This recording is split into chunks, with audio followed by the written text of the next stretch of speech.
moi aussi, ça me fait plaisir de vous retrouver déjà. Les nouvelles, c'est que depuis 2017, quand j'ai quitté la fédération et la sélection, je me suis lancé dans le scouting.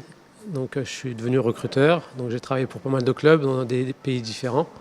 J'ai commencé avec Rennes, donc j'ai suivi Gourcuff après la sélection. Il m'a emmené avec lui. Et suite à ça, j'ai rebondi en Grèce, à Olympiakos, Nottingham Forest en Angleterre, où on a réussi à faire monter le club en première ligue. Et puis là, depuis quelques temps, donc, je suis en Italie, à Monza, donc toujours dans le recrutement chez les professionnels.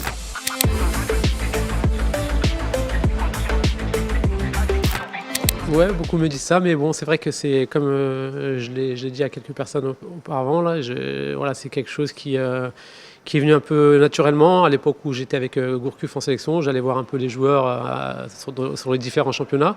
Puis de fil en aiguille, je me suis pris au jeu et j'ai beaucoup aimé de faire des retours, des rapports et puis de projeter les joueurs. Donc, et puis par la suite, ça s'est révélé à devenir mon métier.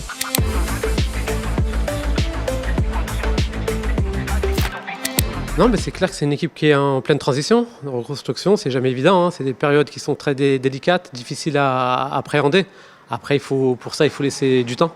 Donc, chose qu'on a du mal à réaliser. Donc, le temps, c'est précieux, c'est important pour bien travailler. Après, c'est vrai qu'on n'a pas beaucoup de temps en sélection. Malheureusement, c'est le cas. Il y a une échéance qui arrive qui est déjà capitale. Donc, après, comme je le dis souvent, chaque génération a son histoire, chaque génération a vécu des moments inoubliables, comme nous en 2010, comme celle qui vient de finir sur la CAN 2019. Et il y en aura d'autres, parce qu'il y a du talent, il y a vraiment de la qualité dans ce groupe. Maintenant, il faut trouver un équilibre. Il faut trouver un équilibre pour repartir de plus belle, parce qu'il y a eu des moments difficiles. Donc ça fait partie aussi de la vie d'un footballeur et puis de la vie d'une équipe et d'une sélection. Donc là, je pense qu'ils ont les armes, les conditions sont là pour faire valoir leurs arguments et prétendre à une qualification, Inch'Allah.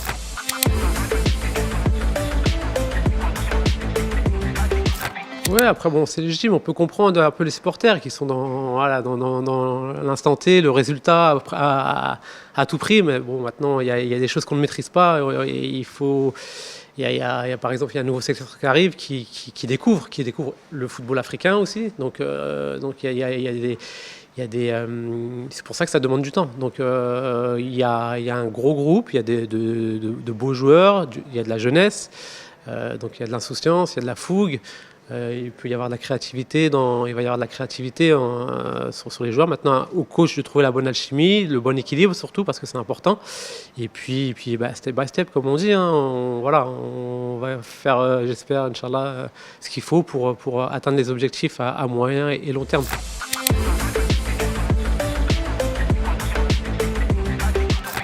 Je trouve ça bien. Déjà, c'est une belle initiative de réunir des experts de l'extérieur un peu pour donner un peu leur point de vue, leur avis, leur opinion, de partager, d'échanger, d'avoir des idées nouvelles, un peu de fraîcheur, justement. Et je trouve l'initiative vraiment intéressante. Maintenant, moi, c'est une première pour moi. Donc, quand on m'a convié, j'étais vraiment ravi et j'ai pas hésité une seule seconde. J'ai fait en fonction de mettre mon emploi du temps de côté pour pouvoir être disponible. Mais tout ce qui touche le pays, hein, moi j'essaie si je peux mettre ma pierre à l'édifice, je le ferai. Et puis bon, je pense que des initiatives comme ça, c'est bien, parce que le football a besoin de se développer, a besoin de s'améliorer. Et en Algérie, on connaît, hein, on a un potentiel et un vivier immense, mais malheureusement, je pense qu'à mon sens, qu'il est encore mal exploité. Et je pense qu'il y a encore matière à faire, à travailler, à peaufiner. Et en faisant des initiatives comme on le fait aujourd'hui, on va dans le bon sens.